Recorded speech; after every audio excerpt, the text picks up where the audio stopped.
বাজান একটা পাগলা কুত্তা, পাগলা কুকুর বাজান আপনাকে কামড়াবার জন্য দৌড়াইয়া হা হা করতে করতে আসতেছে। আপনি পাগলা কুকুর দেখে ওর কামড় থেকে বাঁচার জন্য আপনি দৌড় মারলেন। আরে দৌড় মারতে মারতে হয়রান, ওদিকে পিছনে পাগলা কুকুর আসতেছে। বাজান দেখেন একটা ঘরের দরজা খোলা। আপনি চিন্তা করেন ঘরের দরজায় যদি ঢুকতে পারি আর পাগলা কুমুর থেকে আর আমাকে কামড়াইতে পারবে না। যখন দরজার সামনে গেল, ভিতর থেকে কে জানি টাস করিয়া দরজা আটকাইয়া দিল। ওদিকে পাগলা কুকুর হা হা করতে করে আসতেছে। ওই সময় তোমার যা অবস্থা, এর সে হাজার লক্ষ কোটি গুণ বেশি মুসিবত, কঠিন অবস্থা। আল্লাহর হাবিব যখন সানটা তুইলা ডাক মারবে, আসো হাউজে কাউসারে পানি পান করো, 50,000 বছর সময় পানির পিপাসা লাগবে না। কোটি কোটি উম্মত দৌড় দেবে। পথের মধ্যে কতিপয় উম্মতকে ফেরেশতারা টাইনা টাইনা ধইরা রাখবে। তখন তারা গলা ফাটা চিৎকার মারবে, আল্লাহর রাসূল আপনি আমাদেরকে আসতে বলছেন, ফেরেশতারা আসতে দেয় না। আল্লাহর হাবিব বলেন, হে ফেরেশতারা উম্মতদেরকে ছাড়ো, এক গ্লাস হাউজে কাউসারে পানি পান করাবো, আর পানির পিপাসা লাগবে না। ফেরেশতারা বলবে, আল্লাহর রাসূল আপনি তো ছিলেন না, আপনার এই নাফরমান উম্মত আপনার সুন্নাতকে পছন্দ করে নাই, আরে আপনি যে দিন নিয়ে গেছিলেন তার ওদিকে জাহান্নাম লাফাইয়া লাফাইয়া আসতে থাকবে। ফেরেশতারা জাহান্নামকে ধইরা রাখতে পারে না। আল্লাহ রাব্বি সিজদায় পড়ে কান্দে, মালিক আমার একটা উম্মত যদি জাহান্নামে খাইয়া ফেলে, আমি ইজ্জতে জালালের কসম খাইয়া আপনার বলছি, আমি রাসূল আপনার বেহেশতে যাব না। আল্লাহ বলেন, হাবিব গো মাথা উঠান, আপনার কান্না আমি সহ্য করতে পারি না। আর এই পানি নেন, পানি নিয়ে জাহান্নামের দিকে ছিটানি মারেন। যখন পানি নিয়ে ছিটানি মারবে, মারার সঙ্গে সঙ্গে কেত কেত কইরা জাহান্নাম পিছনে দৌড় মারবে। আল্লাহর হাবিব শুকরিয়া আদায় করবে, মালিক এ কোন কুদরতি পানি, এত ফেরেশতা জাহান্নাম ধইরা রাখতে পারে না। পানি দেওয়ার সঙ্গে সঙ্গে দৌড় মারল পিছনের দিকে। আল্লাহ বলবেন, হাবিব গো এ কোনো কুদরতি পানি না, আমার বান্দা বান্দি আপনার উম্মতেরা যারা দুনিয়ায় থাকা অবস্থায় এই জাহান্নামের ভয়, আবার আযাব গজবের ভয়, যারা দুনিয়ায় থাকা অবস্থায় চোখের পানি ছাইরা যারা কাঁদছে, ওই চোখের পানি এই পানি। এই জন্য আমার বাজানদেরকে বলবো, পর্দা আলে মা বোনদেরকে বলবো, বাজান দেল তো পাথরে এসেও শক্ত হয়ে গেছে। গুনার কথা মনে পইরা, জাহান্নামের কথা মনে কইরা, মাওলার আযাব গজবের কথা মনে পইরা চোখে তো পানি আসতে চায় না। এ আল্লাহর কাছে আফসোস করো আর দোয়া করো, মালিক তুমি আমার কলব নামক জমিনকে নরম কইরা দাও। কারণ শক্ত জমিনে কোনোদিন ফসল হয় না, উঁচা জমিনে কোনোদিন পানি জমা হয় না। আরে উঁচা জমিন থেকে পানি গড়াইয়া গড়াইয়া নিচু জমিনের ভিতরে পানি জমা হয়। আমার মালিক বলেন, আনা ইনদামু কাসরাতিল কুলুব, যেই বান্দাবান্দির দিল নিজের গুনার কথা মনে কইরা, আমার আযাব গজবের কথা মনে কইরা দিলটাকে নরম কইরা ভাইঙ্গা আখারে যে আমার কাছে দোয়া করবে, আমি ওই ভাঙ্গা দিলের কাছে থাকি। এই জন্য আমার বাজানদেরকে বলবো, পর্দালে মা বোনদেরকে বলবো, এ বড়লোক আমার বাবারা, এ পর্দার আড়ালের মা বোনেরা, জাহান্নামের আগুন দুনিয়ার আগুন হচ্ছে 70 গুণ তেজের আগুন। আমি বলিনি, আল্লাহ রসুল বলছে, আমি শোনাইতে আসি। জাহান্নামের আগুন আল্লাহ বানাবার পরে বলছে ফেরেশতারা জাহান্নামের আগুন তেজ করো, কারণ এই আগুনে হবে না আমার সমস্ত নেয়ামত ভোগ করে আমার হুকুম মানে নাই, আগুনে হবে না, আরো জ্বালাও। 1000 বছর আগুন জ্বালাইতে জ্বালাইতে হাত্তা মাররাত, আগুন একেবারে লাল হয়ে গেল। এই আগুনে হবে না, আগুন আরো জ্বালাও, আবার 1000 বছর পর্যন্ত আগুন জ্বালাইতে জ্বালাইতে একেবারে সাদা দবদবে হবে না, আরো জ্বালাও। আরে 1000 বছর জ্বালাইতে জ্বালাইতে আগুন একেবারে অন্ধকার কালো হইয়া গেল। ওই আগুন এখন এমন তেজের হইয়া আছে, আমার মালিক কোরআনুল কারীমের ভিতরে বলেন, নারুল্লাহিল মুকাদাতুল্লাতী তাত্তালিউ আলাল আফইদা, জাহান্নামের আগুন শরীরের যে কোনো জায়গায় লাগার সঙ্গে সঙ্গে ওই আগুন যাইয়া কলিজা পর্যন্ত পৌঁছা যাবে। আল্লাহ আপনি আমাকে আমাদের সবাইকে মাফ করে দেন। বলতে চাই, শোনেন, মানুষ সম্মানিত ওই কলবের উপরে ভিত্তি কইরা। আবার বলেন, কির উপরে ভিত্তি কইরা?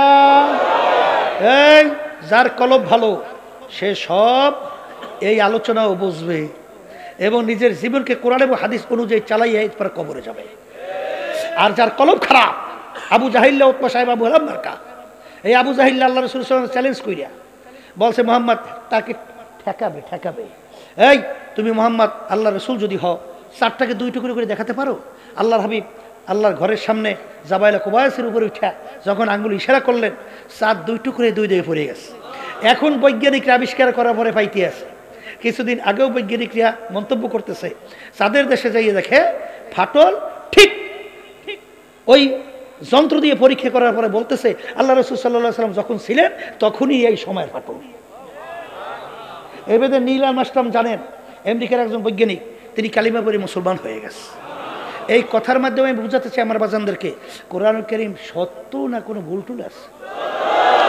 আর একটু আস্তে কন, আস্তে কন। সত্য? সত্য যদি হয়, সংক্ষেপে বলতেছি আমি, দুনিয়াকে স্থায়ী না ক্ষণস্থায়ী? স্থায়ী না ক্ষণস্থায়ী? এই যে 5ই আগস্ট, জুলাইয়ের কিছুদিন, হাজার হাজার মাইল কোল খালি হলো।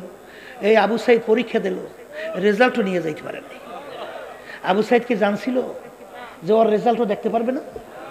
আসতে কর, ও তো ঠিকই এফএলএসি পাইছে, স্টাডি করছে, কিন্তু আর রেজাল্টও দেখে যাইতে পারে নাই।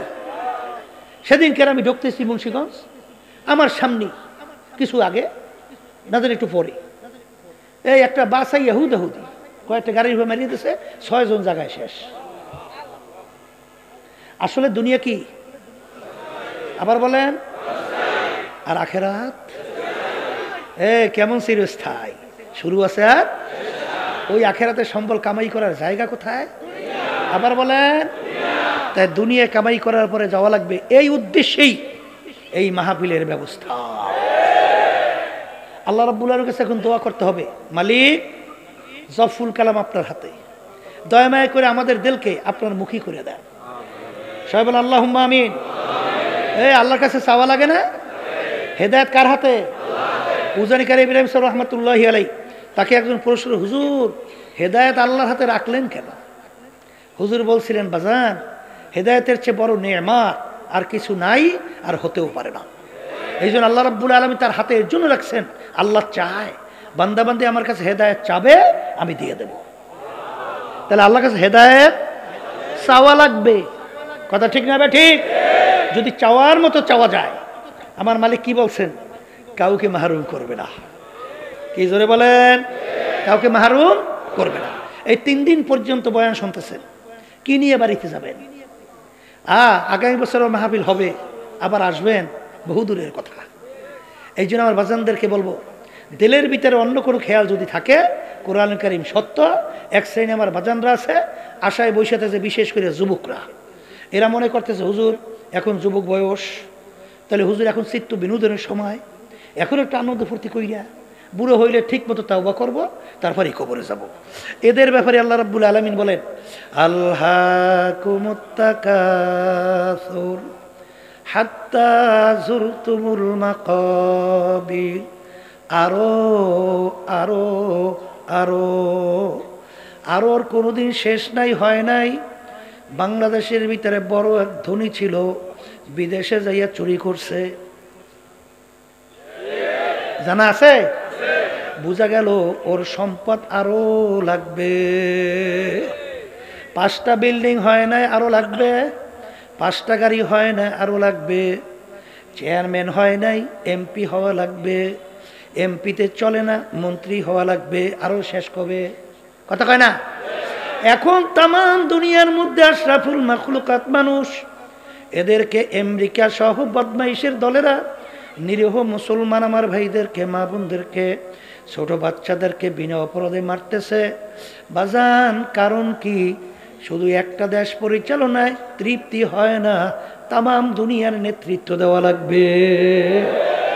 আর ওর কোনোদিন শেষ নাই, কোনোদিন শেষ হয় নাই। আল্লাহ বলতেছে এরকম করতে করতে করতে করতে হঠাৎ একদিন মালাকুল মাউত তার বাড়ির দরজায় হাজির। তার আশা আশাই থাকবে, কোনোদিন আর বাস্তবায়ন হবে না। এ কবরের যাত্রীরা, দুনিয়ার ইতিহাস তালাশ করে দেখবেন, একটা লোক বের করা যাবে না যারা তার সব আশা পূরণ করার পরই দুনিয়ার থেকে বিদায় নিয়ে কবরে গেছে। এরকম একজনও কি ইতিহাস দেখা যায়? পাওয়া যায়? কোনো দিন পাওয়া যায় না। এই জন্য আমার বাজানদেরকে বলবো, ফেরাউনের ইতিহাস পড়ো, সাদ্দাদের ইতিহাস পড়ো, নমরুদের ইতিহাস পড়ো। বাজান রে ভালো কইরা বোঝো, এই বাংলাদেশের ভিতরে 52 বছর ইতিহাস পড়ো। বাকশাল কায়েম করিয়া বিভিন্ন কায়দায় একক নেতৃত্ব পরিচালনা করবে, কই চিন্তাও করতে পারে না এই মুহূর্তের ভিতরে বংশসহ পতুর, কথা কয় না।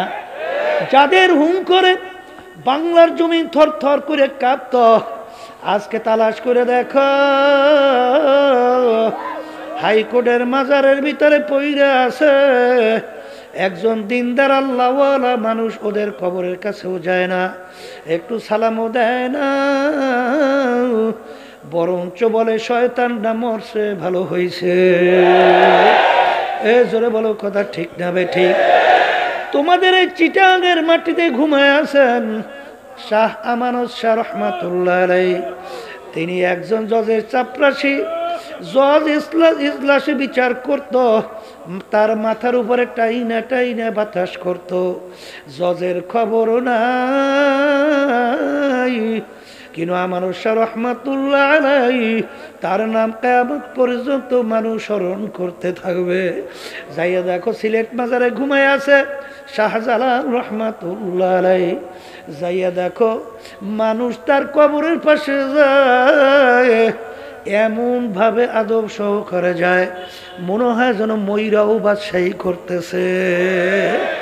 এ আল্লাহর বান্দারা যাইয়া দেখো, বাজান পটুয়াখালী জেলা মির্জাগঞ্জ থানার বাজান ওই নদীর পাশে ঘুমাই আছেন ইয়ারউদ্দিন সাহেব রহমাতুল্লাহ আলাইহি। আমি কিছুদিন আগেও স্পিড বোর্ডে যাইতেছি, হঠাৎ দেখি ড্রাইভার স্পিড বোর্ড থামাইয়া দিল। ব্যাপার কি? তাকাইয়ে দেখি হুজুরের কবর পাশে। অর্থাৎ যত বড় মেয়ারা ওই কবরের পাশ থেকে যায়, টবের কইরা সম্মান দেখাইয়া তারপর সামনে যায়। এ আল্লাহর বান্দারা, সম্মান কিন্তু বংশের উপরে না, শিক্ষার উপরে না, পীরগিরির মধ্যে না, বাজান মুফতিগিরির মধ্যে না, অমুক টমুক সমুখের মধ্যে না। যদি থাকতুই বেলাল হাবশী রাদিয়াল্লাহু তাআলা আনহু, গোলামের ছেলে গোলাম, তার আব্বা ছিল গোলাম, তিনিও গোলাম। ওদিকে বংশের দিক থেকে একেবারে নিচু, হাবশ বংশের লোক। বারাদান দেখতেও কালো কালো মানুষ যারা দেখছেন, চেহারার তেমন কোনো ঢকপথ নাই। ওদিকে গোলামের ছেলে গোলাম, নিজেও গোলাম। বাজান পয়সার দিক থেকে নিচ্ছ, 1 পয়সারও মালিক ছিল না। ওদিকে আবার জবানটাও ছিল তোতলা, শিক্ষার দিক থেকে একেবারে বকালাম। কিন্তু আল্লাহ এবং আল্লাহর রসুলের কাছে তার মূল্য কত। আল্লাহ রসুল সাল্লাল্লাহু আলাইহি ওয়াসাল্লাম যখন সবে মেরাজে গেলেন, দেখে বেহেশতের ভিতরে খরমের আওয়াজ শোনা যায়। আল্লাহর হাবিব জিজ্ঞাসা করেন, ভাই জিবরাইল, বেহেশতের ভিতরে কিসের খরমের আওয়াজ? তখন জিবরাইল আলাইহিস সালাতু ওয়াস সালাম বলেন, হে আল্লাহর রাসূল, আপনার বেলালের খরমের আওয়াজ পাওয়া যায়। এ কবরের যাত্রীরা, ভালো করে মনকে বুঝাও, তারপর কবরে রওনা করো। কারণ বাজান দুনিয়ার জিন্দেগি কিন্তু একটাই, একবার যদি কেউ মইরা কবরে ঠগ, আর দ্বিতীয়বার দুনিয়াতে আইসা আপিল কইরা জিতবার কিন্তু আর আশা নাই। হে দুনিয়াদার পাগল আমার বাবারা, হে পর্দার আড়ালের মা বোনেরা, হে বড় লোক আমার বাবারা, ক্ষমতা সম্পন্ন বাবারা, হে বড় বড় শিক্ষিত আমার বাবারা, হে আরাম প্রিয় আমার বাবারা, হে পর্দার আড়ালের মা বোনেরা, ভালো করে জিন্দিগি চিন্তা করো। বাজান দুনিয়ার জিন্দিগি কিন্তু ক্ষণস্থায়ী। কিয়ামতের একটু চক্ষু বন্ধ করো, পিছনের দিকে তাকাইয়া দেখো, মনে হয় যেন সব কালকের ঘটনা। ওদিকে আয়নার সামনে যখন চেহারার দিকে তাকাই, দেখি কাঁচা দাড়িগুলা পাইকা গেল। আরে আরে কত লোক নিয়ে একসঙ্গে বাজারে করলাম, এখন তাদেরকে বাজারে দেখা যায় না, গল্পের টেবিলেও নাই, আরে চায়ের টেবিলেও দেখা যায় না। তামাম দুনিয়ার যে কোনো প্রান্তে মানুষ থাকলে সেকেন্ডের ভিতরে যোগাযোগ করা যায়। আমার বাড়ির দরজায় আমার আম্মা ঘুমাইয়া রইল, আমার আব্বাও ঘুমাইয়া রইল, আমার আত্মীয় স্বজন ঘুমাইয়া, পড়শিরাও ঘুমাইয়া রইল। আজ পর্যন্ত খবর দিতেও পারল না, নিতেও কিন্তু পারলাম না। এখন মনে রে বুঝাও ওরে মন, এমন তো একটা দিন আসবে যেদিন দুনিয়ার সব কিছু তার নিয়ম অনুযায়ী চলতে থাকবে, কিন্তু আমি থাকব না, আর কোনো দিন আসতে পারবো না।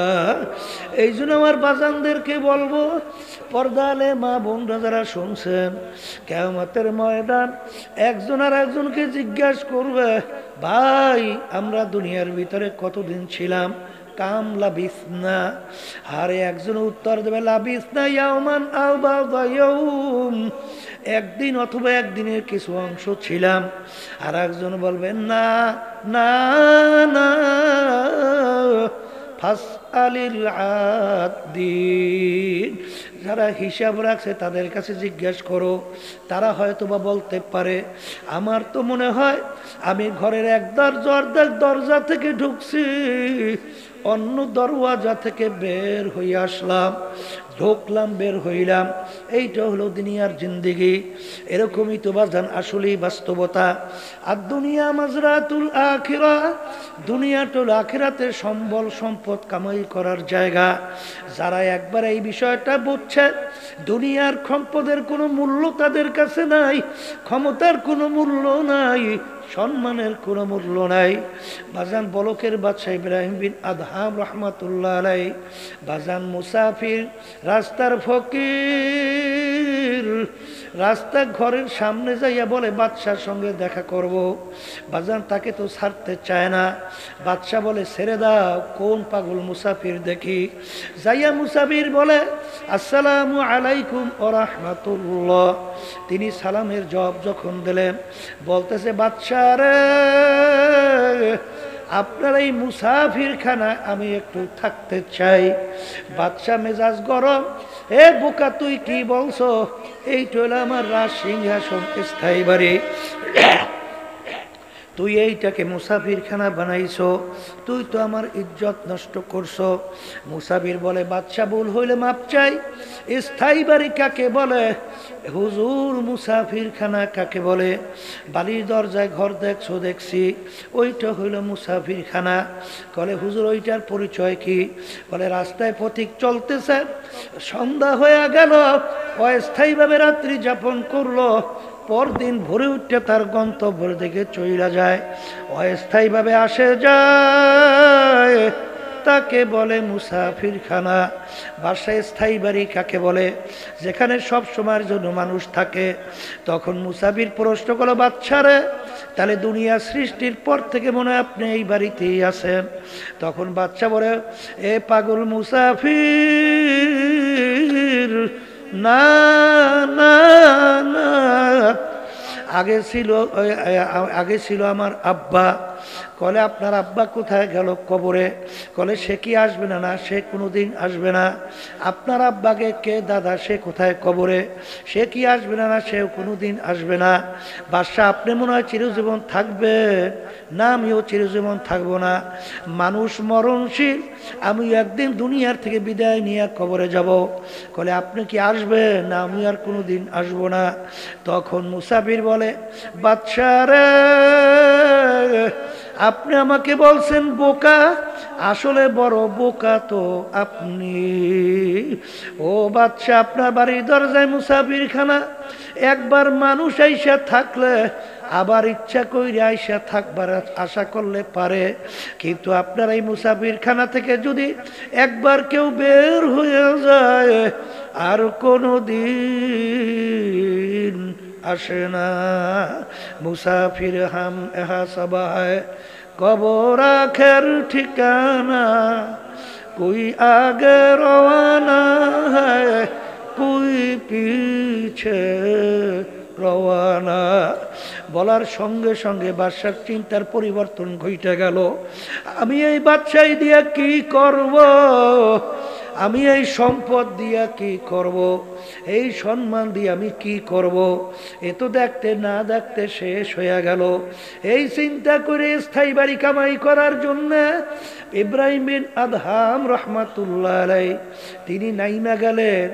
এমনভাবে স্থায়ী জিন্দেগি তালাশ করে কামাই করলো, কিয়ামত পর্যন্ত মানুষ তার নাম স্মরণ করতে থাকবে। এ দুনিয়াদার পাগল আমার বাবারা, ফেরাউনের ইতিহাস পড়ো। আমার মালিক দুনিয়াকে এত শান্তিতে রাখছিল, ৭৫০ বছরের মধ্যে একদিন ইতিহাসে দেখা যায় সর্দির জ্বরও হয় নাই। এত আরামে আমার মালিক ওকে দুনিয়ায় রাখছিল।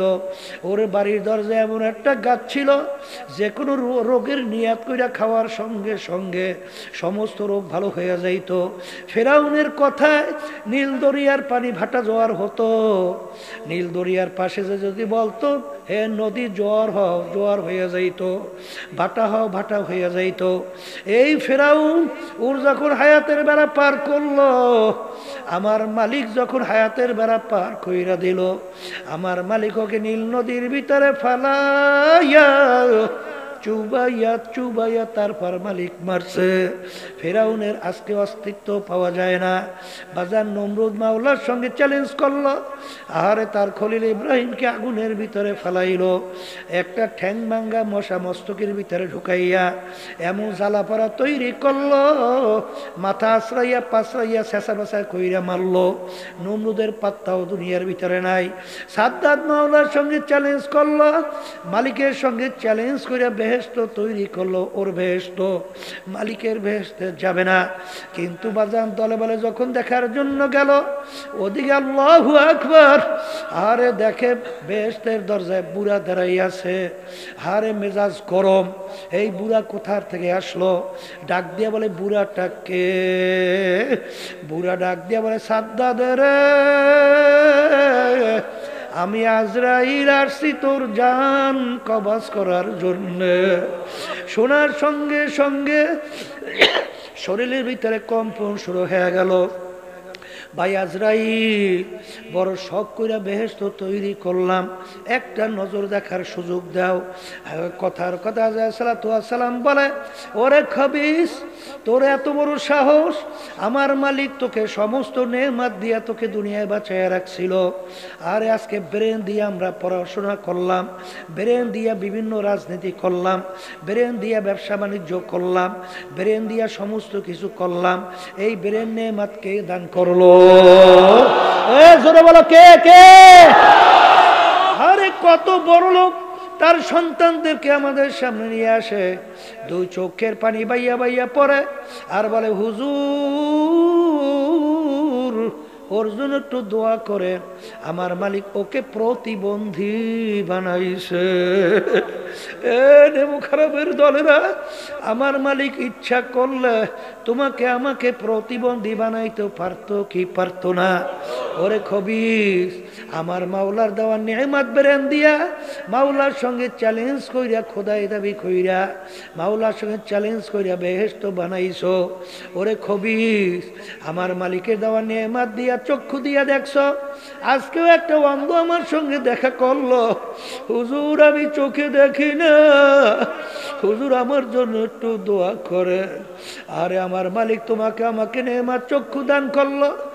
আরে এই অন্ধ আবার মালিকের দরবারে শুকরিয়া আদায় করে আর মালিকের দরবারে ডাক দিয়া করুণ সুরে বলে, হে আমার মালিক, তুমি আমায় অন্ধ করলে, তাতে কোনো দুঃখ নাই।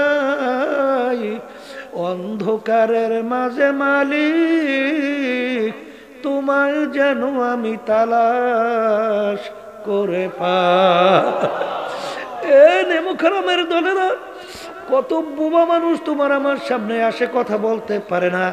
ওরে খবিস, জিহ্বা দিয়া কথা বলার শক্তি মালিক দান করলেন। ওরে খবিস, আমার মাওলার সঙ্গে চ্যালেঞ্জ করলি, বেহেশতে তৈরি করলি, মালিকের হুকুম হয়ে গেল। ইযা জা আজালুহুম লা ইস্তাখিরুনা সাআতাও ওয়া লা ইস্তাকদিমুন। ওরে খবিস, এক সেকেন্ড পরেও হবে না, আগেও হবে না।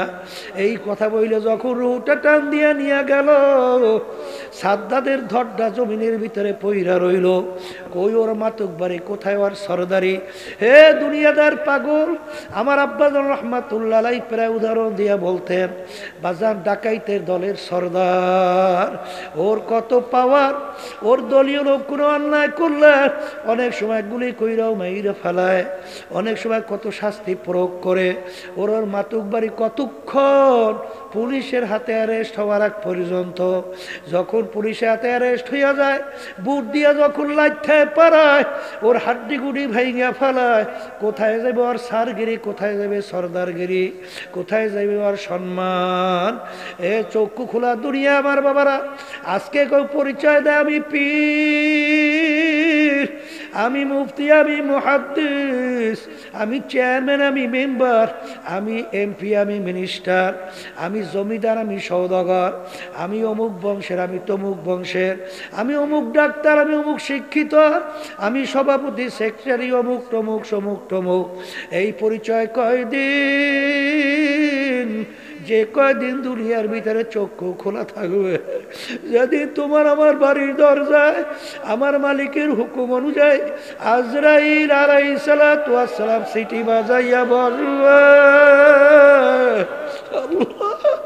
আল্লাহু আল্লাহ, যখন রুহটা টান দিয়া নিয়ে যাবে, এখন দুনিয়ার দিকে তাকাইয়া দেখো, রুহ তনসে ওর গাই মুর্দা কি হালত ক্যা হুই।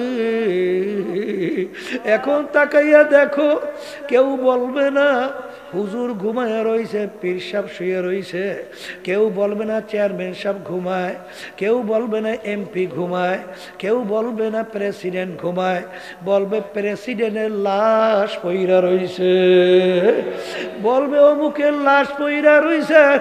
এখন দুনিয়ার দিকে তাকাইয়া দেখো, যাদের জন্য জীবন শেষ করলা, যাদের জন্য হারামকে হারাম বলো নাই, ঘুষকে ঘুষ বলো নাই, সুদকে সুদ বলো নাই, আর সরকারি দল ক্ষমতা সম্পূর্ণ দলের সঙ্গে জড়াইয়া টেন্ডারবাজি কইরা, চাঁদাবাজি কইরা, এই সরকারের জনগণের টাকা পাইয়া মাইরা বেগম পাড়া তৈরি কইরা বিভিন্ন কায়দায় সম্পদের মালিক হইয়া, এখন তাকাইয়া দেখো এত টাকা রাখবা কোথায়?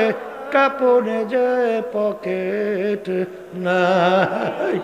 এ কপাল পুরারা, এই সম্পদ কার জন্য রাইখা যাও? এখন মনকে বুঝাও, তারপর সামনে পা বাড়াও। এখন তাকাইয়া দেখো,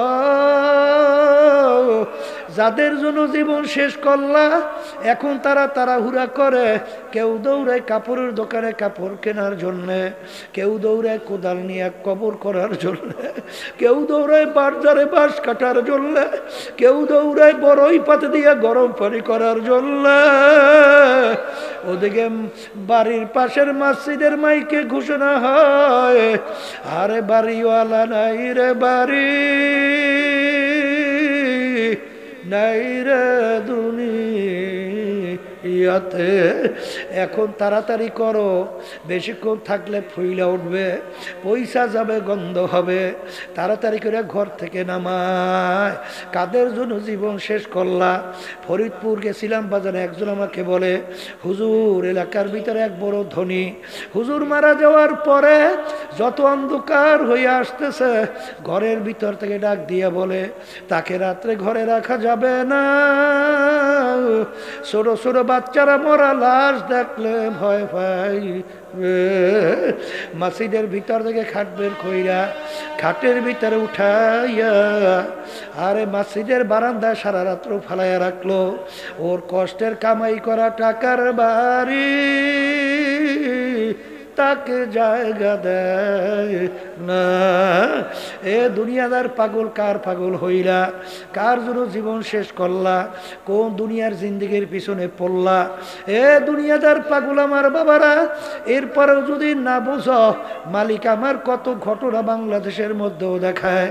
বাজান গত সফরে আমি গেছিলাম কুড়িগ্রামে, চরবনের এক মুজাহিদ ছিল।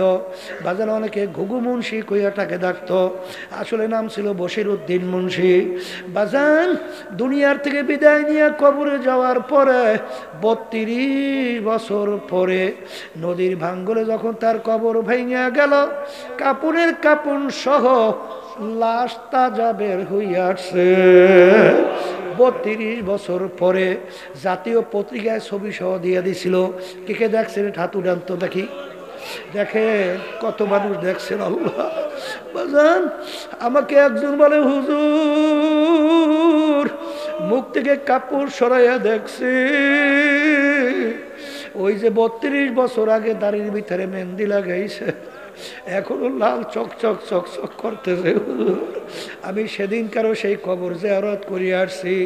এ কবরের যাত্রীরা, আমির হামজা রাদিয়াল্লাহু তাআলা আনহু শাহাদত বরণ করার 50 বছর প্রায় পরে যখন তার লাশ মোবারক বের হয়ে আসলো, একেবারে দিব্যি বুনায় এখন ঘুমায় রইছে।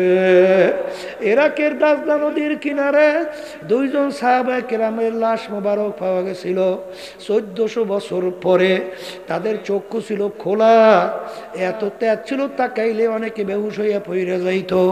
যত ঘটনা কাপড়ের কাপড় সব লাশ তাজা দেখা যায়। দিনদার আল্লাহওয়ালা ছাড়া কিন্তু দেখা যায় না। আবার কত কবরে আগুন দেখা যায়, সাপ দেখা যায়, আরে নাফরমানের চেহারা শুয়ারের চেহারা হইয়া পইরা আছে।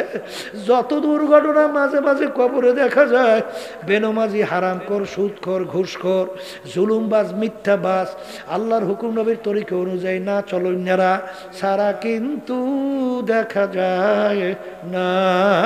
এই জন্য আমার বাজানদেরকে বলবো, পর্দা আলে মা বোনদেরকে বলবো, মুসলমান বলতেই কিন্তু মন চায় বাজান তাম দুনিয়ার ভিতরে যত জাতি বিচরণ করে, হিন্দু, খ্রিস্টান, ইহুদি, বৌদ্ধ, বাজান সবাই কিন্তু পরকাল বিশ্বাস করে, সৃষ্টিকর্তাও কিন্তু তারাও মানে, কিন্তু বিভিন্ন কায়দায় শিরক কইরা বিভিন্ন কায়দায় ঈমান নষ্ট করে।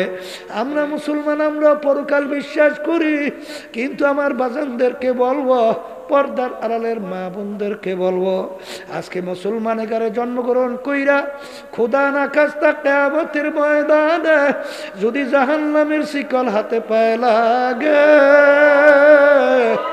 এর চেয়ে কপাল পুরার সার জাহানে হইতে পারে না। এ দুনিয়াদার পাগল আমার বাবারা, যেই মামলার তদবির নাই তার কিন্তু খালাস নাই। বাজান হাকিমুল উম্মাত আশরাফ আলী থানভী রাহমাতুল্লাহ আলাইহি তিনি একদিন বয়ান করতে করতে হঠাৎ বয়ানের ভিতরে বলে, এ দুনিয়ার মানুষ, আমি আশরাফ আলী মনে একটা কুকুরের চেয়েও খারাপ হয়ে গেলাম। হুজুর আপনি কুকুরের চেয়ে কিভাবে খারাপ হইলেন? ওরে দুনিয়ার মানুষ, আমরা অনেকে কুকুর বালিতে পালি, কুকুরকে আমরা কোনো ভালো জিনিসের ভাগ দেই না। আমরা গোশত খাই, হাড্ডি বাহিরে ফালাই, মাছ খাই, কাটা বাহিরে ফালাই। হাড্ডি কাটা খাইয়া কুকুর তার জীবনকে বাঁচায়, কিন্তু দেখো রাত্রে যখন মালিক ঘুমাইয়া যায়, কুকুর কিন্তু ঘুমায় না, সারা রাত্র মালিকের বাড়ি পাহারা দিতে থাকে, মালিকের যেন কোনো ক্ষতি না হয়। ভোরবেলা দেখবা কুকুরের চক্ষু লাল হয়ে গেছে, ওই সময় যদি মালিক কুকুরকে মারে, উচিত ছিল কুকুর মালিককে কামড় দেওয়া। ওরে নেমু খারাপ, আমি তোর কোনো ভালো জিনিসের ভাগ নেই নাই, বরঞ্চ তোর বাড়িও পরিষ্কার রাখলাম, হাড্ডি কাটা খাই আমার জীবনকে বাঁচাইলাম, তুই সারা রাত্র নাকটাই না ঘুমাও, আমি কুকুর কিন্তু ঘুমাই না, তোর যেন কোনো ক্ষতি না হয়, এই জন্য সারা রাত্র বাড়ি পাহারা দিলাম। এরপর তুই আমাকে মারো, তোকে আমি কামড়াইয়া রাখবো না। কুকুর কিন্তু তা করে না, কুকুর লাশটাকে পেটের নিচে ঢুকাইয়া কান দুটো একটু নিচের দিকে নামাইয়া চক্ষু ধরে বুঝু বুঝু মালিকের দিকে তাকাইয়া মাথাটা একটু কাইত কইরা করুণ সুরে ডাকে, ঘেউ ঘেউ কইরা ডাকে, মনে হয় যেন বলে মালিক তুমি আমাকে মাইরো না, তুমি আমাকে মাফ কইরা দাও। হাকিমুল উম্মাদ আশরাফ আলী থানভী রাহমাতুল্লাহ আলাইহি বলেন, ওরে দুনিয়ার মানুষ, কুকুরটাও মালিক চিনল, আর তুমি আর আমি মানুষ হইয়া আমার মালিককে চিনলাম না। তোমার আমার চেনে মুখ আর আমার দ্বিতীয় থাকতে পারে না। এই জন্য আমার ভাইদেরকে বলবো, পর্দা আলে মা বোনদেরকে বলবো, কোরআনুল কারীম কিন্তু সত্য, হাদিস কিন্তু সত্য। বাজান যদি সত্য হয়, বাজার আল্লাহ রাসূল সাল্লাল্লাহু আলাইহি ওয়াসাল্লাম বলেন, হে আমার উম্মতেরা, এই যে কবর দেখো, আল কবরু রাউযাতুম মিন রিয়াজিল জান্নাহ আও হুফরাতুম মিন হুফারিন নার। হে আমার উম্মতেরা, এই যে কবর দেখো, এই কবর কিন্তু আসল কবর না, কোন কোন আল্লাহর বান্দা বান্দির কবর একটা বেহেশতের বাগান হইয়া যাবে। আল্লাহ আপনি আমার জন্য, আমাদের সবার জন্য কবুল কইরা নিয়ে। আল্লাহ রাসূল বলেন, ও আমার উম্মতেরা, কোন কোন নাফরমানের কবরের মধ্যে জাহান্নামের আগুন এসে ভইরা যাবে। আপনি আমাকে, আমাদের সবাইকে মাফ কইরা দেন। আমি বলি না, আল্লাহ রসুল বলেন, আমি শোনাইতে আছি। আল্লাহ রসুল বলেন, ও আমার উম্মতেরা, আরে কোন কোন নাফরমানের কবরের মধ্যে তিসআতু ওয়া তিসঈনা তিন্নিনা লাউ নুফিকা মিল আরদি মা আনবাতাত খদরা। কোন কোন নাফরমানের কবরের মধ্যে একটা না, দুইটা না, 99টা বিষাক্ত সাপ জমা হইয়া যাবে। কেমন বিষাক্ত সাপ? যদি দুনিয়ার দিকে মুখ কইরা একটু ফুঁক দিত, ওই সাপের বিষের কারণে কোনো গাছপালা তরুলতা মাথা জাগাতে পারতো না। কিয়ামত পর্যন্ত নাফরমানকে পেঁচাইয়া পেঁচাইয়া ওই সাপ নাফরমানকে ঠোকরাইতে থাকবে। আল্লাহ আপনি আমাকে, আমাদের সবাইকে মাফ কইরা দিয়ে। এ বড় লোক আমার বাবারা, ধনী আমার বাবারা, হে আরাম প্রিয় আমার বাবারা, আরে একটু মাঝে মাঝে একটু চক্ষু বন্ধ করো, নিরিবিলি মুরাকাবা করো। বাজার আমরা যে সূর্যটা দেখতেছি, এই সূর্য দুনিয়ার থেকে 9,30,00,000 মাইল দূরে আছে। সূর্য যেদিকে তাপ বেশি উপরের দিকে, তাপ কম নিচের দিকে।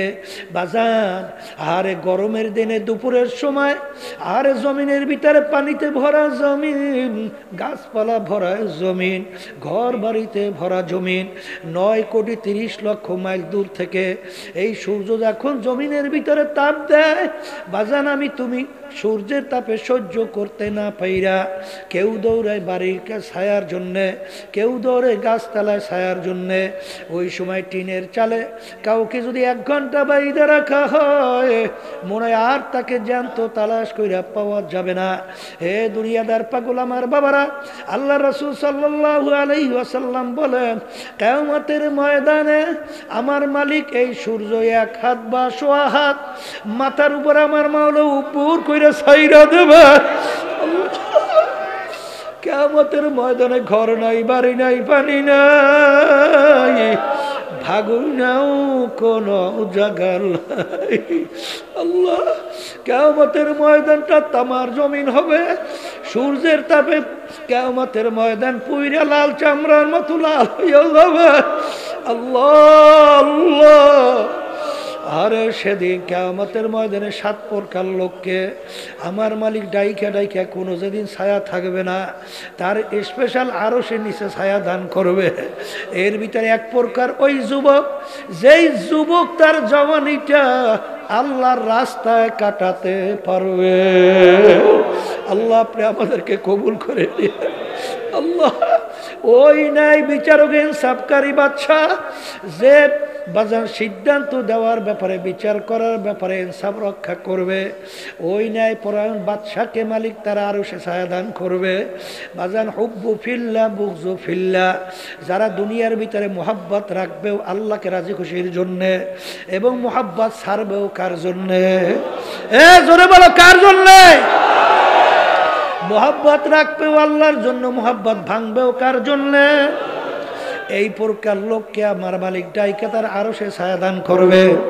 আমার বাজানদেরকে বলবো, পর্দা আলে মা বোনদেরকে বলবো, বাংলাদেশের ভিতরে তাম দুনিয়ার মধ্যে বর্তমানে যে নীতি আদর্শ অনুযায়ী দেশ চলছে, রাষ্ট্র পরিচালিত হইতেছে, এই নীতি যারা নাকি প্রচলিত গণতন্ত্র, এর প্রবক্তা হলো প্রাক্তন প্রেসিডেন্ট আব্রাহাম লিঙ্কন আমেরিকা। তিনি এই প্রাক্তন প্রেসিডেন্ট প্রচলিত গণতন্ত্রের থিওরি দিছিল, government of the people, by the people, for the people. তিনি এক কথায় বুঝায় সমস্ত ক্ষমতার মালিক জনগণ। জোরে বলো নাউজুবিল্লাহ। আমরা যারা মুসলমান, আমরা কি বলি? By the Allah, for the Allah, of the Allah. সমস্ত ক্ষমতার মালিককে, আইন দেওয়ার মালিককে, মারুইনা বাসুইনা মালিককে। এ দুনিয়াদার পাগল আমার বাবারা, এইটা জানার পরেও যারা নাকি মানব রচিত কুফুরি তন্ত্রমন্ত্রের সঙ্গে জড়াইয়া দল করে, এই মোহাব্বতের কোন মোহাব্বত? আল্লাহর মোহাব্বতে। আল্লাহর মোহাব্বতে না? জোরে কও, জোরে কও। আল্লাহর মোহাব্বতে। যদি আল্লাহর মোহাব্বতে না হয়, তুমি নামাজ পড়ে কপালে দাগ পরাতে পারো, তুমি 10 বার হজ করতে পারো, তুমি বিভিন্ন কাজে দান সৎকার করতে পারো, কি এই হাদিস অনুযায়ী তুমি কিয়ামতের ময়দানে ওই কঠিন মুহূর্তে আমার মালিকের আরশে ছায়া পাবা না। হুব্বু ফিল্লাহ বুগজু ফিল্লাহ, মোহাব্বত রাখবে কার খুশির জন্যে? আবার জোরে বলো। মোহাব্বত ছাড়বে কার খুশির জন্যে? ছেলে হোক, মেয়ে হোক, বাপ হোক, মা হোক, যে আল্লাহর হুকুমের বিরুদ্ধাচরণ করবে, আল্লাহর হুকুমের বিরুদ্ধাচরণের হুকুম তোমাকে আমাকে দেবে, সে যে হোক না কেন, তার সঙ্গে সম্পর্ক মোহব্বত রাইখা আল্লাহর হুকুম রসুলের বিরুদ্ধাচরণ করা যাবে না। জোরে বলা কথা ঠিক না? বা ঠিক? এই জন্য আমার বাজানদেরকে বলবো, পর্দা আলে মা বোনদেরকে বলবো, বাজানের কিয়ামতের ময়দানে যেদিন কোনো ছায়া নাই, আল্লাহর হাবিব হাউজে কাউসারের পাশে জানটা উঠাইয়া আহ্বান করবেন, উম্মতেরা আসো, এক গ্লাস হাউজে কাউসারের পানি তোমাদেরকে পান করাবো। 50,000 বছর সময়ের ভিতরে পানির পিপাসা লাগবে না। বাজান একটা পাগলা কুত্তা, পাগলা কুকুর বাজান আপনাকে কামড়াবার জন্য দৌড়াইয়া হা হা করতে করতে আসতেছে।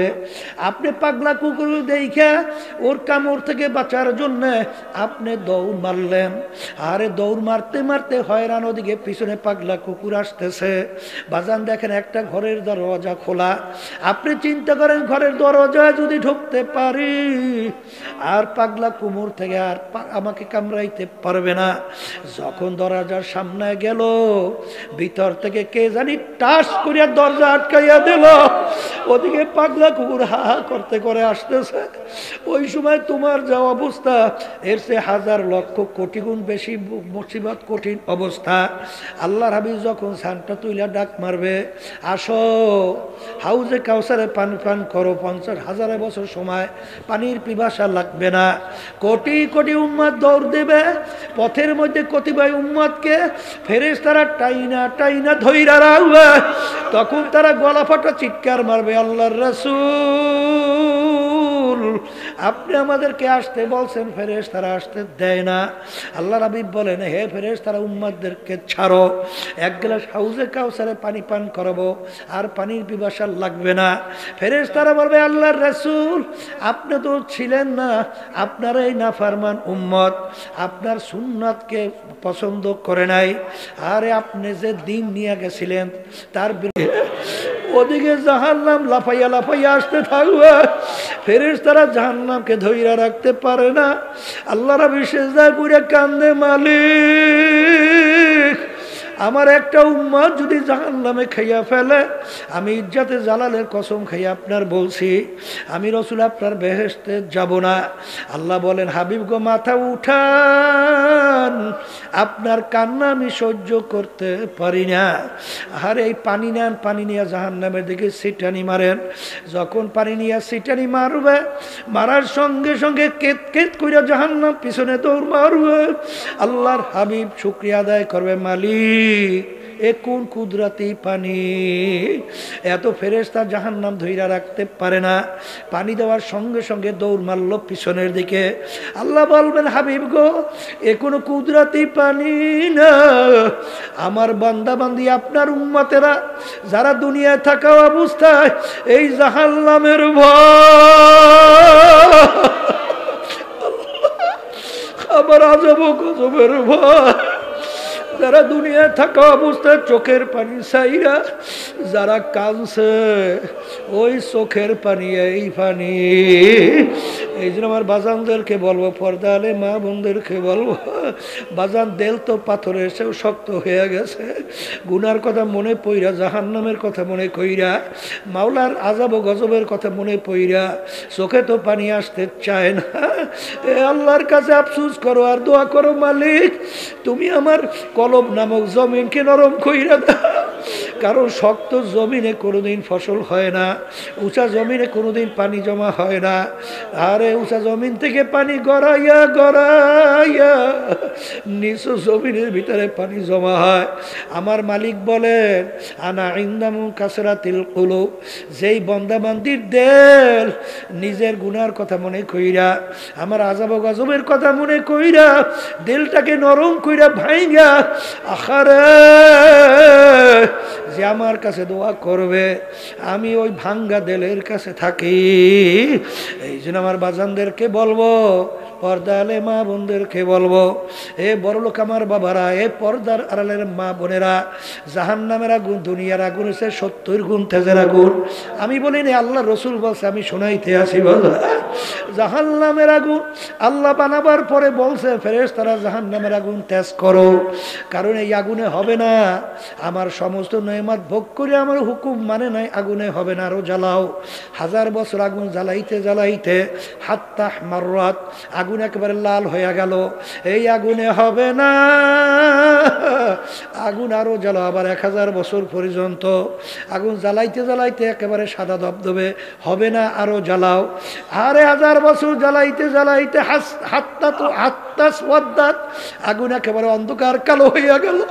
ওই আগুন এখন এমন তেজের হইয়া আছে, আমার মালিক কোরআনুল কারীমের ভিতরে বলেন, নারুল্লাহিল মুকাদাতুল্লাতী তাত্তালিউ আলাল আফইদা, জাহান্নামের আগুন শরীরের যে কোনো জায়গায় লাগার সঙ্গে সঙ্গে ওই আগুন যাইয়া কলিজা পর্যন্ত পৌঁছা যাবে। আল্লাহ, আপনি আমাকে আমাদের সবাইকে মাফ কইরা দেন। কি যাতনা বিষে বুঝিবে সে কিসে, কবু আসি বিষে ধ্বংসিনী যারে। এ কবরের যাত্রীরা, যারা কোরআনুল কারীম বিশ্বাস করো, আমার মালিক কোরআনুল কারীমের ভিতরে বলেন, কুল্লামা নাদিজাত জুলুদুহুম বাদদালনাহুম জুলুদান গায়রাহা, জাহান্নামের আগুনে জ্বলতে জ্বলতে ওদের শরীরের চামড়া পৃথক হইয়া জমিনের ভিতরে ধারাস কইরা পইরা যাবে, মউত তালাশ কইরা পাবে না, আবার নতুন চামড়া গজাইয়া যাবে। আজকে তোষক মুড়া দিয়া শীতের ভিতরে ঘুমাই। আমার মালিক বলেন, জাহান্নামীদের জন্য ল্যাপ তোষকের ব্যবস্থাও জাহান্নামে রাখছি। আরে কি, অমিন জাহান্ন জাহান্নামা মিহাদু ওয়া মিন ফাওকিহিম গাওয়াশ। আল্লাহ, আপনি আমাদের সবাইকে মাফ কইরা দিয়েন। এই ফেরেশতারা নাফরমানদেরকে জাহান্নামের তোষকের ভিতরে শোয়াও, এই পারে ল্যাপটাকে গায়ের মধ্যে দিয়ে দাও, চতুর্পাশ দিয়ে আটকাও, এবার জাহান্নামের আগুন ধরাইয়া দাও। আমাদের সবাইকে মাফ কইরা দাও আল্লাহ।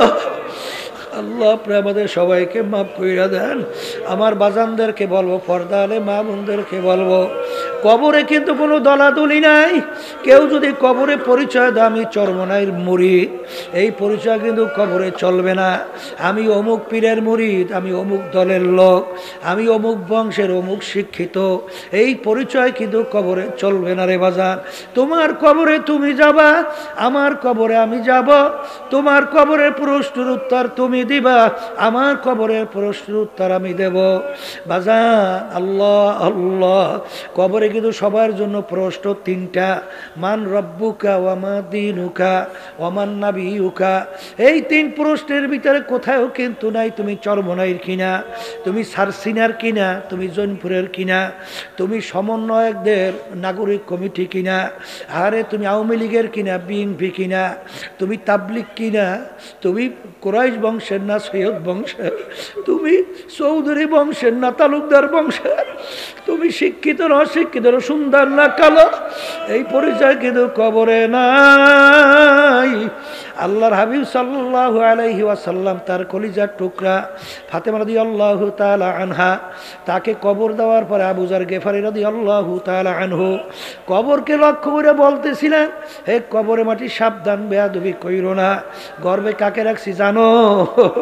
হাসান হোসাইনের আম্মাকে, আলী কাররামাল্লাহু তার স্ত্রীকে, সরদারে দোজাহান আল্লাহ রাসূল সাল্লাল্লাহু আলাইহি ওয়াসাল্লাম তার কলিজার টুকরা সন্তান ফাতেমাকে। খবরদার, বেয়াদবি করিস না। আমার মালিকের হুকুমে কবরের মাটির জবান খুইলা গেল। কবরের মাটি ডাক দেয়া, আবু যার গেফারি, আমার কাছে কে কোন বংশের লোক, আরে এই পরিচয় আমার কাছে কোনো কাজ হবে না। যে ভালো আমল নিয়ে আসবে সেই ভালো ব্যবহার পাবে, খারাপ আমল নিয়ে আসবে দুই পাশ থেকে মাটি এমন ভাবে চাপ মারব, এক পাজরে হাত দিনে অন্য পাজরে মিশিয়ে দেব, কোনো খাতির হবে না। হাসাও ফাতার ইদিন কাশাফাল গুবার আফরাসুন তাহতার জুলকা আমহেমা রো। এ দুনিয়াদার পাগল আমার বাবারা, আজকে চক্ষুগুলা দুনিয়া আমি পরিচয় দেয় আমি পীর, কেউ মুফতি, কেউ মুহাদ্দিস, কেউ অমুক তমুক সমুক। এই পরিচয় কয়দিন? যে কয়দিন দুনিয়া চক্ষু খোলা থাকবে, যেদিন হারে সাদা তিনটা কাপড় দিয়া পেঁচ দিবে, মাথার ভিতরে, মাজার ভিতরে, পায়ের ভিতরে বান্ধিবে। এখন তাকাইয়া দেখো কেমন দেখা যায়। সোজা হইয়া পইরা রইল, আর ওই মাথার বান্দের থেকে তোমাকে সিগন্যাল দিয়া বলে, হে আব্দুল করিম, হে বড় মেয়া, মাথার বান্দে বুঝা গেল ওরে মন, আর কোনো দিন মাথা নাড়ার শক্তি নাই। মাজার বান্দে বুঝা গেল ওরে মন, আর কোনো দিন উঠে বসার শক্তি নাই।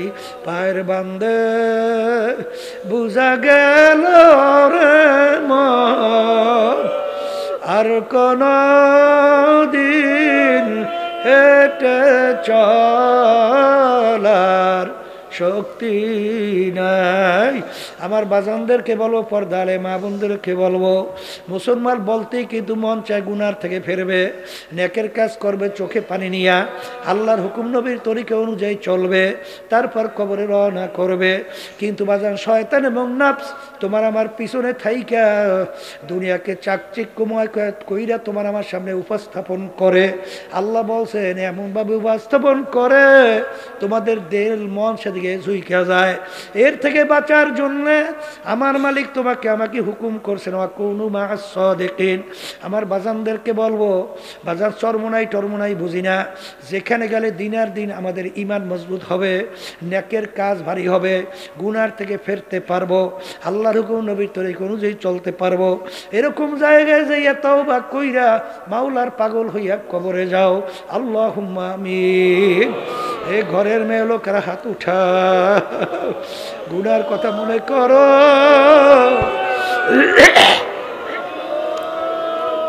দুই চোখের পানি ফালাও, আর মালিকের দরবারে কান্দ আর মাপ চাও। যদি কান্না না আসে মনকে বুঝাও, ওরে মন একদিন এই ঘরের দরজা দিয়া নতুন বউ হয়ে উঠছিল রে মন। কত মেয়ে লোকে শরবত খাওয়াইলো, কত মেয়ে লোকে বাতাস করলো, আবার এমন একটা দিন আসবে এই ঘরের দরজা দিয়া মরা লাশ হইয়া বের হওয়া। ছেলে কানবে মামা করে, মেয়ে কানবে মা মা করে, জবাব তো আর দিবা না। আল্লাহ মাঠের দিকে চাইয়া দেখে আপনার বান্দারা কিভাবে কান্দে।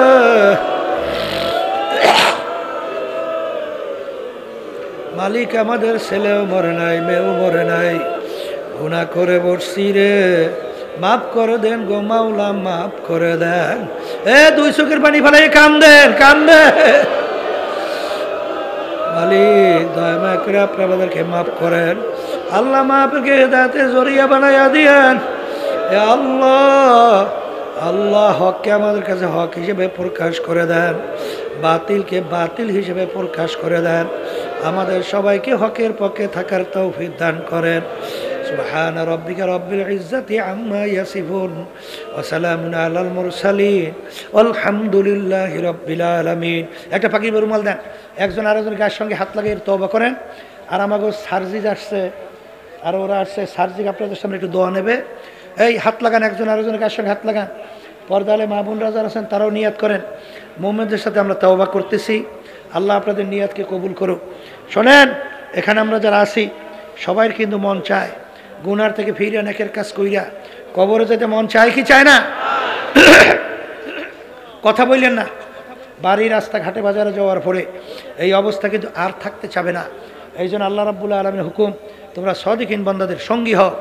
আমি অনুরোধ করব, চরমোনাই যাদের এই তরিকা ভালো লাগে তারা এই তাওবার বাইতে নিয়াত করেন। বর্তমান পীর সাহেব হুজুর চরমোনাই, তার কাছে মুরিদ হয়ে গেলাম, আল্লাহ আপনাদের নিয়াতকে কবুল করবেন। আর যাদের চরমোনাইয়ের তরিকা ভালো লাগে না, যে কোনো এক সহি তরিকায় যান, মালিকের পাগল হন, চোখে পানি কলম নরম করে কবরে যান। সবাই বলেন আউযু বিল্লাহি মিনাশ শাইতানির রাজিম, বিসমিল্লাহির রহমানির রহিম, আশহাদু আল্লা ইলাহা ইল্লাল্লাহু ওয়াহদাহু লা শারীকা লাহু ওয়া আশহাদু আন্না মুহাম্মাদান আবদুহু ওয়া রাসূলুহু। तौबा किया मैंने सब बुरी बातों से और सब बुरी कामों से। आए मेरे अल्लाह इस तौबा को कबूल कर।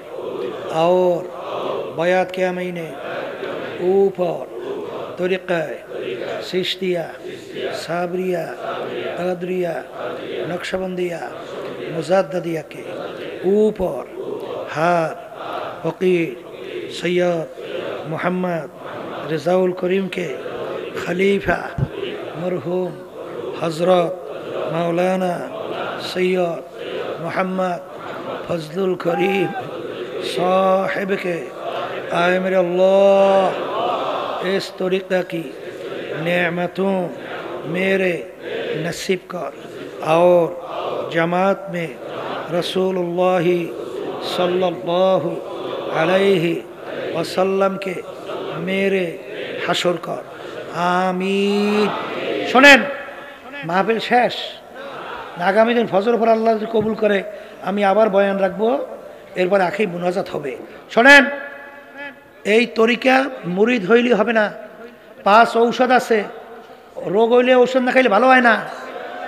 আর তরিকায় বয়াত হইলে চরমনাইয়ের এই তরিকার কথা বললেন না তো, সার্জি দোয়া নেবে, কথা বলবে, দোয়া করি তারপর আমরা যাব।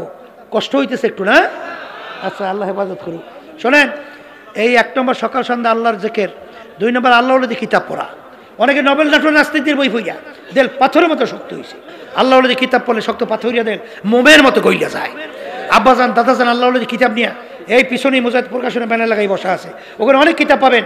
সেখানে দাদাজান আব্বাজানের ওয়াজ মাওয়াজে কারিমিয়া, দাদাজান 27 খানা কিতাব, এরপরে এই আদর্শ রমণী মহিলাদের জন্য, এরপরে হেকায়েতে আউলিয়া, এবার নাই মোমেন হাতিয়ার, নাই মোমেন হাতিয়া, ওই কিতাবটার ভিতরে অনেক এই সর্বনাশ সম্পর্কে প্রশ্নের উত্তর দেওয়া আছে। এই 2 আসে মহিলাদের জন্য, 3 নম্বর সাপ্তাহিক হালকা জায়গায় তালিমে থাকা, 4 নম্বর মাসিক হিসাবে কষ্ট হয়ে সব গুজরে থাকা, 5 নম্বর চরমনাইতে বছর 2 বার মাহফিল, বিনা ওজরে কামাই না দেওয়া। যারা চরমনাই গেছেন দেখছেন ওই জমিনে আলাদা আল্লাহ একটা বরকত রাখছেন। এই সামনের ফেব্রুয়ারি 19, 20, 21 ফেব্রুয়ারি আপনি দাওয়াতুল্লাহ যাওয়ার তৌফিক দান করুক।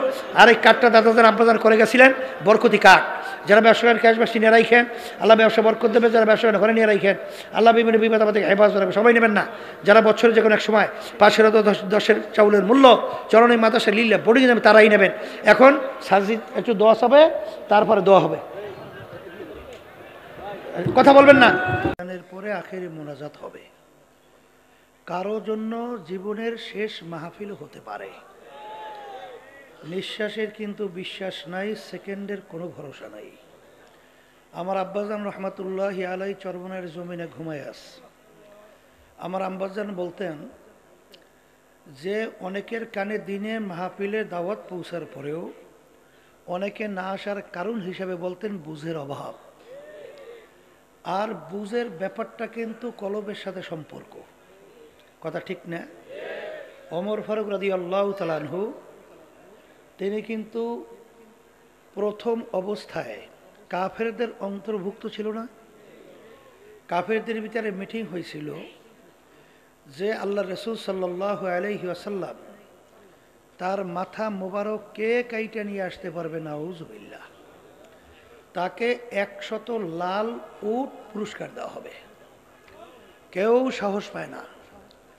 ওমর ফারুক রাদিয়াল্লাহু তাআলা আনহু খাপ থেকে তরবারি বের করে তিনি দাঁড়াইয়া গেছিল যে আমি পারব। ঘটনা মাঝখানে কি হয়েছে আমরা অনেকেই জানি। অল্প সময়ের ব্যবধান আল্লাহ রাব্বুল আলামিন তাকে এমন বুঝ দান করলেন, সর্বপ্রথম আল্লাহ রসুল সাল্লাল্লাহু আলাইহি ওয়াসাল্লাম সহ ওই তরবারি নিয়েই ইসলামের পক্ষে নারায়ে তাকবীর, আল্লাহু আকবার স্লোগান দিয়ে তিনি নামছিলেন এবং বলছিলেন, কাফেরেরা, আমি ওমর মুসলমান হয়ে গেছি। স্ত্রী যদি কেউ বিধবা করতে চাও পারলে আমি ওমরের সামনে আস। যদি সন্তান যদি কেউ এতিম করতে চাও পারলে আমি ওমরের সামনে আসো। আচ্ছা বলেন তো, একটু আগে আল্লাহ রসুল সাল্লাল্লাহু আলাইহি ওয়াসাল্লামকে কতল করার জন্য রওনা করছিলেন, এর চেয়ে কট্টর ইসলাম বিদ্বেষী এবং এর চেয়ে বড় খারাপ চরিত্রের লোক দ্বিতীয় থাকতে পারে? কিন্তু অল্প সময়ের ব্যবধানে ইসলামের পক্ষে যে সে নামলো। আচ্ছা বলেন তো, যখন তিনি আল্লাহর হাবিবকে কতল করার জন্য রওনা করছে তখন তার চক্ষু ছিল কয়টা? হ্যাঁ, হাত পাও কি কোনো পরিবর্তন? আচ্ছা, মুসলমান হওয়ার পরে তখন তার চক্ষু কি 4টা না 2টাই আছে? হাত কি 2টাই না 4টে হয়েছে? তাহলে বোঝা গেল আগে যা ছিল তাই আছে, কিন্তু দিন আর রাত্র তার ভিতরে পরিবর্তন। এই পরিবর্তনটা কি বাহ্যিক না ভিতরে? আবার বলেন বলেন বলেন। এই জন্য আল্লাহ রসুল সাল্লাল্লাহু আলাইহি ওয়াসাল্লাম বলছেন, আলা ওয়া ইন্না ফিল জাসাদি মুদগা ইযা সলুহা সলুহাল জাসাদু কুল্লু ওয়া ইযা ফাসাদাত ফাসাদাল জাসাদু কুল্লুহু আলা ওয়াহিয়াল কলব। প্রত্যেকটা মানুষের মধ্যে আল্লাহ রাব্বুল আলামিন একটা স্পেশাল গোশতের টুকরা দান করছে। ওই গোশতের টুকরা যার ভালো হয়ে যায় এক পর্যায়ে ওই মানুষটা ফেরেশতার চেয়েও সম্মানিত হয়ে যায়। আর ওই গোশতের টুকরা খারাপ হতে হতে এক পর্যায়ে ওই মানুষটা কুত্তা, শিয়াল, শুয়ারের চেয়েও খারাপ হয়। আমি বলছি না আল্লাহ? কে বলছে? কে বলছে? আল্লাহ কোরআনুল কারীমে এক আয়াতে কি বলছেন? ওয়ালাকাদ কাররামনা বানি আদম, অর্থাৎ সৃষ্টির সেরা হইল মানুষ। কথা ঠিক? অন্য আয়াতে আল্লাহ কি বলেন? উলাইকা কাল আনআম, এক শ্রেণীর মানুষ চতুষ্পায় জানোয়ারের মতো। এরপর আল্লাহ বলতেছেন বাল হুম আদাল, তার চেয়েও খারাপ। এরপর অন্য আয়াতে আল্লাহ বলছেন শাররুল বারিয়া, কুত্তা, শিয়াল, শুয়ারের চেয়েও এক শ্রেণীর মানুষ খারাপ। তার বাস্তবতা 5ই আগস্ট দেখছেন না? হাজার হাজার মায়ের কোল খালি হয়ে গেল। এই যে কাজটা করলো ক্ষমতায় থাকার জন্যে এবং ভারতের সেবা দাস হিসেবে গোলামি করার জন্যে। ও মানুষটা কুত্তার চেয়েও খারাপ, মানুষটা কুত্তার চেয়েও খারাপ। এই জন্য আর বাজানদেরকে বলবো, আবার এক শ্রেণীর দেখবেন যে তাদের কার্যক্রম, আচার আচরণ, চাল চলন এত ভালো, মানুষ মন্তব্য করে লোকটার চরিত্র ফেরেশতার মতো। ঠিক না ভাই? ঠিক। আচ্ছা বলে তো, যাকে বলছে কুত্তার চেয়ে খারাপ আর যার ব্যাপারে বলছে ফেরেশতার মতো, হাতের পায়ের দিক থেকে অঙ্গ প্রত্যঙ্গে পার্থক্য আছে কিছু? তাহলে বোঝা গেল এক জায়গায় পার্থক্য আছে। তো ওই পার্থক্যের জায়গাটার নাম হলো কলব। জোরে বলেন কি? আল্লাহ রাব্বুল আলামিন তার রসুলকে দুনিয়াতে পাঠিয়েছেন, ঠিক না? পাঠানোর কতগুলো কারণ আছে না নাই? আল্লাহ রসুল বলেন যে আল্লাহ রাব্বুল আলামিন আমাকে দুনিয়াতে পাঠিয়েছেন বুইসতু মুআল্লিমান, ওস্তাদ হিসাবে। কি হিসাবে? ওস্তাদ হিসাবে। আমি আমার ভাইদেরকে পর্দা আলে মা বোনরা যারা শুনতেছেন, কথা বেশি আমি লম্বা করব না, কারণ আকলমান্দ ইশারা বাস আস্ত, যে নাকি জ্ঞানী হয় অল্প কথার মাধ্যমে সে পুরো বিষয়টা বুঝতে পারে। আল্লাহ রসুল মায়ের পেটে থাকা অবস্থায় তার আব্বাকে আল্লাহ দুনিয়া থেকে নিয়ে গেল না? কথা বলেন। দুনিয়াতে আসার পর বছর 6 বয়স আল্লাহ তার আম্মাকেও নিয়ে গেল, কি গেল না? এখন ছোট 6 বছরের বাচ্চা বাফারা মাহারা। দুনিয়ার কোনো শিক্ষকের কাছে আল্লাহ রসুল পড়ার কোনো সুযোগ পাইছে? অর্থাৎ আল্লাহ দেয় নাই। কেন দেয় নাই? আল্লাহ রসুল আসছেন ওস্তাদ হিসাবে। ওস্তাদ হিসেবে আসলে সে ছাত্র হবে কার? কথা ঠিক না বেঠে? এর জন্য দেখবে দুনিয়ার দিক থেকে আল্লাহ রসুলকে বলা হয় উম্মি। উম্মি কি? আল্লাহ রসুল সাল্লাল্লাহু আলাইহি ওয়াসাল্লাম কি নিজের দস্তখত করতে জানতেন না? তিনি সাইনও করতে জানতেন না। কারণ তিনি যদি শিক্ষিত হতো তাইলে ওই নাস্তিকের দলেরা, বেঈমানের দলেরা, বদমাইশের দলেরা বলার সুযোগ পেত লোকটা মেধাবী ছিল, বড় শিক্ষিত পণ্ডিত ছিল এবং এই বিভিন্ন কায়দায় কায়দায় নিজে কোরআন কারীম লেখে লইছে। এইটা বলার জন্য সুযোগ না পায়। এই জন্য আল্লাহ রাব্বুল আলামিন দুনিয়ায় কোনো শিক্ষায় শিক্ষিত হওয়ার সুযোগও দেয় নাই। আল্লাহ রাসূল সাল্লাল্লাহু আলাইহি ওয়াসাল্লাম প্রমাণ রাখতেন কিভাবে? আঙ্গুল মোবারকের ভিতরে আংটি মোবারক সিল মারত। বছর 1.5 আগে বা 1.25 বছর হতে পারে, চরমনাইতে এক ডক্টর আসছিল।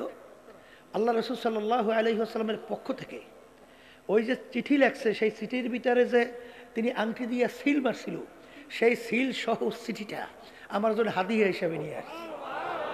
তখন আমি তাকাই তাকাই দেখলাম যে আল্লাহ রাসূল সাল্লাল্লাহু আলাইহি ওয়াসাল্লামের আংটি মোবারক সিলটা কেমন ছিল। কথা ঠিক কিনা?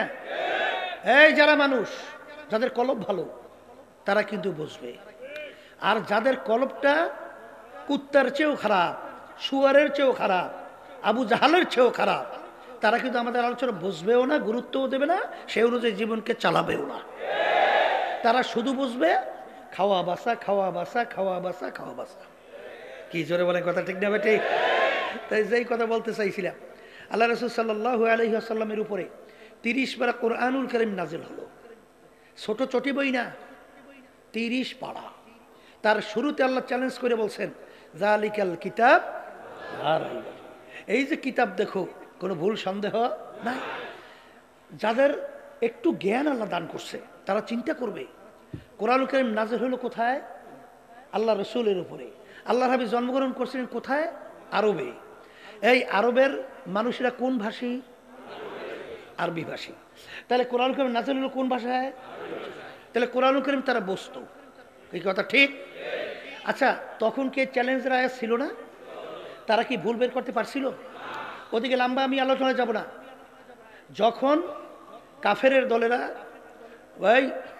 যখন নাকি আবু জাহেলের গ্রুপেরা বলা শুরু করলো মোহাম্মদ নিজে কালাম লেখা লইছে, ফিরেই যেতে পারে না, এখন একটা বলতে তো হবে। তখন আল্লাহ রাব্বুল আলামিন বলছেন যে এত বড় কালামের দরকার নাই, পারলে ছোট সূরার মতো একটা ছোট সূরা পারলে তোমরা বানাইয়া দেখাও। এক মানুষ যা পারে অন্য মানুষ তা পারে নাই, দুনিয়া ইতিহাস আছে? বরং এক মানুষ যা পারে তার চেয়ে অন্য মানুষ আরো ভালো আবিষ্কার করে, আরো ভালো পারে, কথা ঠিক? এই দেখেন কোরআনুল কারীমের যে শেষ সূরা ইন্না আতাইনা, না ছোট সূরা ইন্না আতাইনা কাল কাউসার ফাসাল্লি লিরাব্বিকা ওয়ানহার, এই দুই লাইন মিলে একটা কবিতা। ইন্না শানিআকা হুয়াল আবতার, এক লাইন, আর এক লাইন আছে নাই।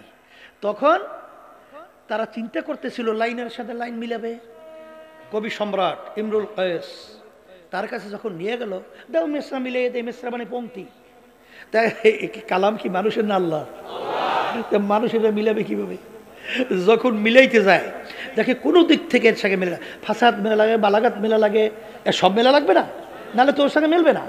তা মিলাইতে যাই যখন না পারে তখন বলতেছে এর সঙ্গে কোনো লাইনই মেলে না, একটা লাইন মেলে। সেই লাইনটা কি? ইন্না শানিআকা হুয়াল আবতার হাযাল কালাম লাইসা মিনাল বাশার। সবাই জোরে বলেন সুবহান। লাইন মেলছে তো ঠিক, অর্থ শুনবেন না? অর্থ হইলে এই যে কালাম দেখো, এটা কোনো মানুষের কালাম না, আর মিলাইতে পারে না। এই জন্য আমার বাজানদেরকে বলবো, কোরআনুল কারীম এখন আমাদের মাঝে আছে? জোরে বলেন আছে? কোরআনুল কারীমের চ্যালেঞ্জের আয়াত আছে? আমি অত লম্বা বলবো না। এক সাইডে আমার মুসলমান বাবারা মুসলমানের ঘরে জন্মগ্রহণ করিয়া একটু ইংরেজি বাংলা পড়িয়া এখন ধরাকে সরাগান মনে করে না, মনে হয় যেন সে একজন কি জানি হয়ে গেছে। আপনি কি হয়েছেন? আপনি মানুষ কিনা এটাকে চিন্তা করে দেখছেন? হ্যাঁ, আপনি কি জানেন? ইবলিস শয়তানের নাম শুনছেন? শুনছেন? ইবলিস শয়তানের আসমানি কিতাবের সংখ্যা কত? 104। 104 104 কিতাবের ইলম আল্লাহ রাব্বুল আলামিন ইবলিসকে দান করছে। কথা বলে না? তাহলে ইবলিস বিরাট আলেম না? ওকে, আলেম না, বিরাট আলেম না? বলবেন না যে এই মাওলানা ইবলিস? বলবেন না? কেন বলবেন না? সে তো কম জানে না। তাহলে বলে গেল জানার নাম কিন্তু আলেম না। এই আল্লাহর বান্দারা, এই খ্রিস্টানদের ভাষা কি? ইংরেজি না? কথা বলেন। কিন্তু আরবি ভাষা ঠিক করার জন্য বড় বড় যে আমরা আরবিতে বলা হয় লগাত, ইংরেজিতে বলে ডিকশনারি, বাংলায় বলে ব্যাকরণ, এই যে এই অভিধান বা যাই এইটাই যে বলেন, এইগুলা যে আপনার বাংলা ভাষা, ইংরেজি ভাষা, আরবি ভাষা ঠিক করার জন্য সেখানে বড় বড় লোগাতগুলো লেখকের ভিতরে অনেক খ্রিস্টান, তার ভিতরে আল মানজের, আল কামুস, এই লোগাতগুলোর লেখক হলো খ্রিস্টান। আচ্ছা বলেন তো, খ্রিস্টানরা আরবি ভাষার উপর এত দক্ষতা পাণ্ডিত্য অর্জন করা কি দরকার? একটা কারণ আছে না নাই? সেই কারণটা কি?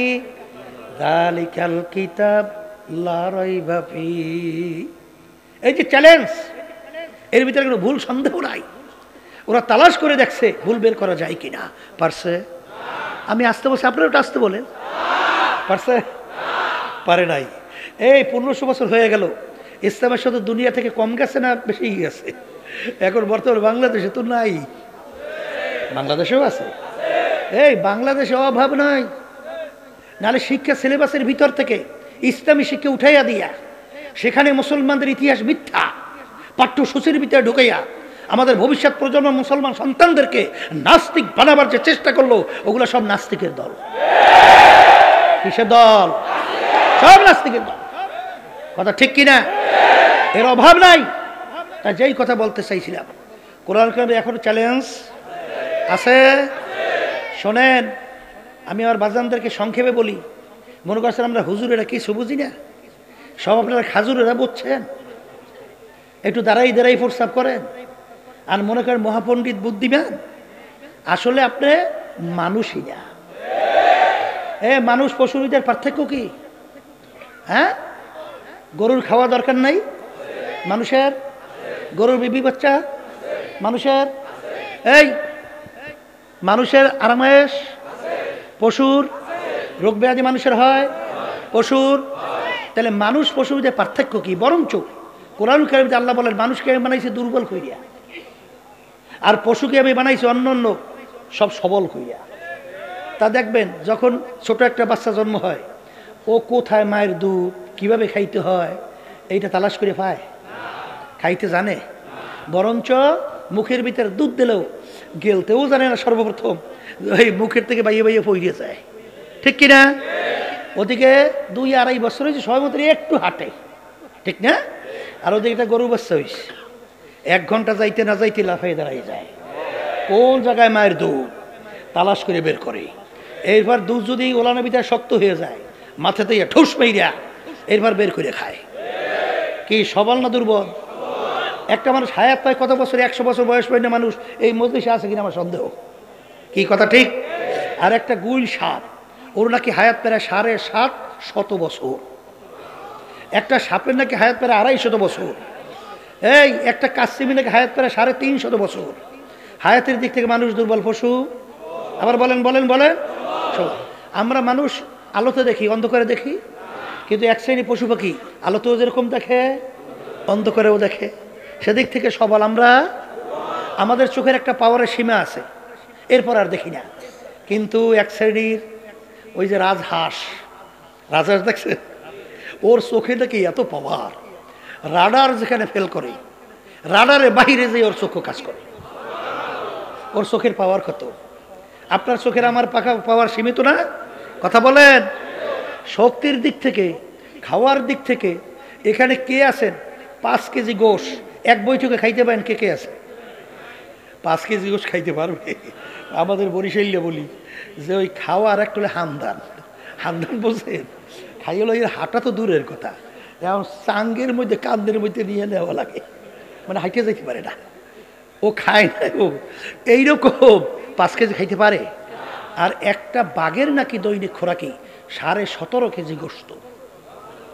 একটা গরুর খোরাকি কত? একটা হাতির খোরাকি কত? এইরকম ভাবে আপনি যেদিকে তাকাবেন, মানুষ, পশু, প্রত্যেকটা পশু মায়ের পেট থেকে বের হইয়া চিফ ইঞ্জিনিয়ার হয়ে বের হয়। লালবল্লা চেনেন? লালবল্লা চেনেন? দেখেন একটু ইঞ্জিনিয়ার হই, আমি ইঞ্জিনিয়ার। আব্বাজান রহমাতুল্লাহি আলাই, তার কাছে এক আল্লাহর বান্দা যে বলে, হুজুর আমার ছেলের জন্য দোয়া করে, আমার ছেলে ইঞ্জিনিয়ার হয়েছে, মাশাআল্লাহ। ভালো না খারাপ? আর আব্বাজান বলতেছে, ভাই আপনার ছেলে কি নামাজ পড়ে? নামাজ পড়ে? বলে হুজুর ছোট মানুষ তো, বড় হইলে পড়বে। কি বুঝছেন? ইঞ্জিনিয়ার হয়েছে এখনো কি, আর বড় হইবে মইরে কবরে যাইলে তারপর বড় হবে। কথা ঠিক কিনা? এই লালবল্লা দেখছেন ওর যে ছিদ্র ছিদ্র বাসাগুলো বানায়, কত নরম ম্যাটেরিয়ালস দিয়া, কারণ ও ভিতরে ঢুকবে, শরীরে ব্যথা লাগবে। এই ম্যাটেরিয়ালস কোন দেশ থেকে আবিষ্কার করছে? উপর একটা ছাউনি দেয়, এমন ম্যাটেরিয়াল যত বৃষ্টি পড়ে ওর ছাউনি ভেদ করে পানি নিচে যায়। আর আমরা তো ইঞ্জিনিয়ার পড়িয়ে ছাদ তৈরি করি, এরপরে ফুটা ফাটা 2-1টা থাকতেই চায়। কথা ঠিক না বেঠে? এরপরে দেখেন একটা বোটা চেকো গাছের ডালের সঙ্গে লাগাই দেয়। ও সুবহানাল্লাহ, ও কি ম্যাটেরিয়াল দিয়ে তৈরি করছে, গাছের ডাল ছিঁড়ে যায়, ওর বোটা ছেড়ে না। তা মায়ের পেট থেকে বাইরে চিফ ইঞ্জিনিয়ার। কথা বলেন। ডাক্তার হইলে যদি মানুষ হয়, শোনেন নারায়ণগঞ্জ চরবনের মুজাহি ছিল এক বড় মাপের ডাক্তার, তার নারিকেলগুলো বানরে খেয়ে ফেলায়। কিতে? বানর। সে চিন্তা করছে বানর তো মারা লাগবে, এখন বানর মারতে হইলে রুটির সঙ্গে বিষ মিশাইতে হবে। তা বাজার থেকে বিষ নিয়ে আইসিয়া রুটির সঙ্গে মিলাইয়া এই নারিকেলের সঙ্গে লাগাইয়েছে আর ফাইতিয়া তার বসে তাকাই রয়েছে। বানর আসবে আর ওই বিষ খাবে, মরবে, দেখবেই। ঠিক বানর আজকে দলে দলে আসছে ঠিকই, কিন্তু আজকে কেউ আজকে নারিকেলও খায় না আর রুটিও খায় না, চতুর্দিক দিয়ে ঘুরে বসিয়া। এখন এই বানরের ভিতরে যে বড় বানর, ও একটা কুত করে ডাক দিস, ডাক দেওয়ার পর অন্য বানরগুলো বসে রইস। তা ওই বানরটা ডাক দিয়ে চলে গেছে। কিছুক্ষণ পর কত পাতা নিয়ে আসছে, পাতা নিয়ে এসে প্রত্যেক বানরের হাতে হাতে ভাগ করে দিচ্ছে, ভাগ করে দিয়ে এক কামড় পাতা খায়, এক কামড় ওই 20 মাখা রুটি খায়। খাইয়ে লইয়া সমস্ত রুটি নারিকেল সব সাফা করিয়া এই মিছিল করিয়া স্লোগান দিতে দিতে। এখন আব্বাজার রহমতুল্লাহ বলতেছে, ডাক্তার সাহেব বিষটা মনে হয় ভালো বিষ মিশাইতে পারেন নাই, এই জন্য মনে হয় মরে নাই। বলে হুজুর বলেন কি, আমি ডাক্তার, হুজুর আমি বুঝি বিষ চিনি না, হুজুর এমন বিষ লাগাইছি যেই বিষ তিতা না, চুক্কা না, জাল না, মিঠা। এইটা আবিষ্কার করতে যাই প্রায় 6 জন বৈজ্ঞানিক শুধু মারাই গেছে। আবিষ্কারই করতে পারে স্বাদ কি, হুজুর এই কঠিন বিষ আমি ওখানে মিশাইছি। তাইলে বোঝা গেল বানর আসছে, আসার পরে দেখছে বিষ তো মিশাইছে, তাহলে বিষটা কোন রকমের বিষ, ওইটা নষ্ট করার জন্য কোন ধরনের ঔষধ লাগবে ওইটা আবিষ্কার করছে। আবিষ্কার করে ওই ঔষধ নিয়ে এসে বিষ রুটি খেয়ে চলে গেছে, বানরে কিছু হয় নাই। তাহলে ডাক্তার ওরা শরীর নিয়ে রিসার্চ করে রোগ নির্ণয় করে, এইবার ঔষধ প্রয়োগ করে, তারপর রোগ ভালো হয়, তারপর চলে যায়। কথা ঠিক কিনা? তাইলে ডাক্তার হইলে যদি মানুষ হয়, তাইলে আপনার ওই বানর মানুষ বলতে হবে, বড় মানুষ। কথা ঠিক।